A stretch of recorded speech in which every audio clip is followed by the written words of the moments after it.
Hi friends, welcome to nonstop cooking. இன்றைக்கி நம்ம idli, dosa, white ரைஸுக்கெலாம் நல்ல ஒரு சைட் டிஷ்ஷான தக்காளி குழம்பு தான் வைக்க போகிறோம். இது ரொம்ப அருமையான ஒரு டேஸ்ட்டில் இருக்கும். வாங்க இதை நம்ம எப்படி செய்யலான்னுட்டு பார்க்கலாம்.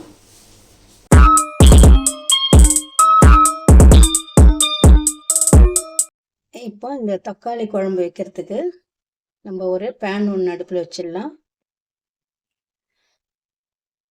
இதில் ஒரு 3 டேபிள் ஸ்பூன் எண்ணெய் விட்டுக்கலாம். ஒரு அரை டீஸ்பூன் சோம்பு,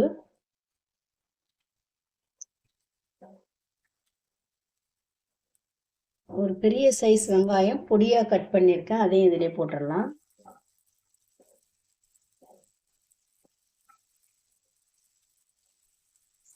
இப்போ இந்த வெங்காயத்தை நல்லா வதக்கி விட்டுடலாம்.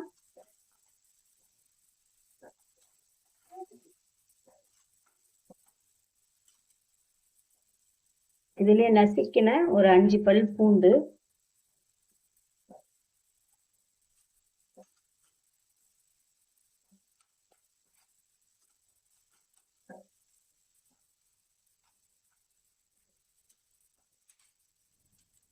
நாலு மீடியம் சைஸ் தக்காளி பொடியா கட் பண்ணி வச்சிருக்கேன், அதையும் இதிலே போட்டுடலாம்.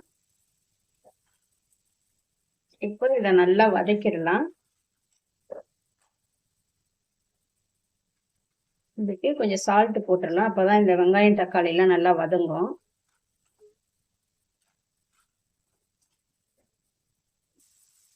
இதுலயே 2 பச்சை மிளகாய் போட்டுக்கலாம். இது நல்லா வதக்கணும், கிரேவி மாதிரி ஆகிற அளவுக்கு நம்ம இதை நல்லா வதக்கணும்.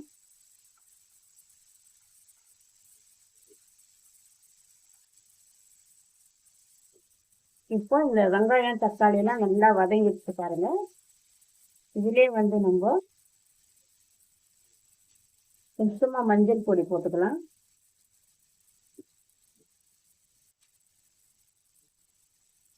குழம்பு மிளகாய் தூள் இதுல ஒரு 2 டீஸ்பூன் போட்டுக்கலாம்.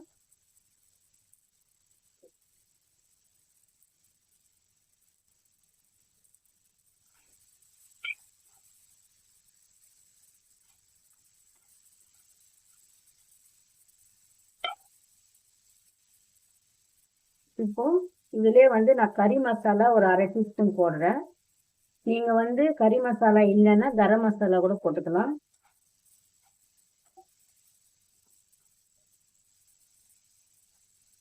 இப்போ இந்த மசாலாலாம் நல்லா இந்த தக்காளி வெங்காயத்தை கூட நல்லா கலந்து பச்சை வாசனை எல்லாம் போயிடுச்சு. இப்போ இதுல நம்ம தண்ணி ஊற்றிக்கலாம்.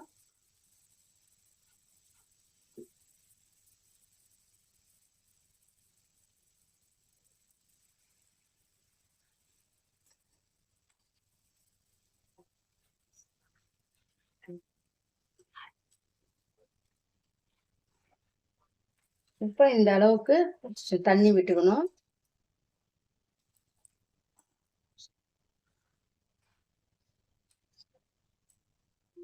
இதுக்கு தேவையான அளவு உப்பு போட்டுடலாம்.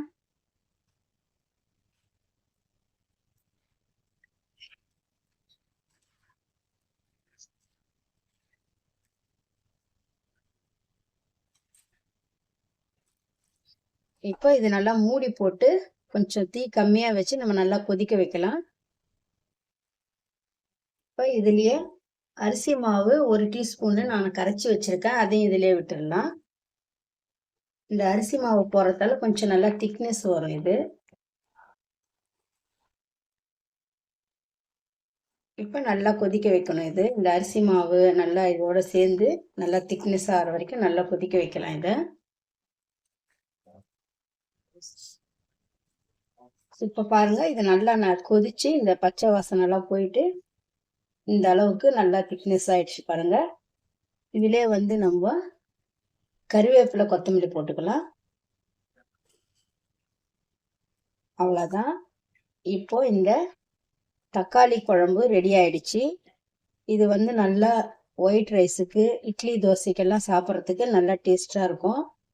இதே போல நீங்களும் செஞ்சு பாருங்க. செஞ்சு பார்த்துட்டு எப்படி இருக்குன்னு கமெண்ட்ஸ்ல சொல்லுங்க. இந்த வீடியோ உங்களுக்கு பிடிச்சிருந்தா லைக் பண்ணுங்க, ஷேர் பண்ணுங்க, கமெண்ட் பண்ணுங்க, சப்ஸ்கிரைப் பண்ணுங்க.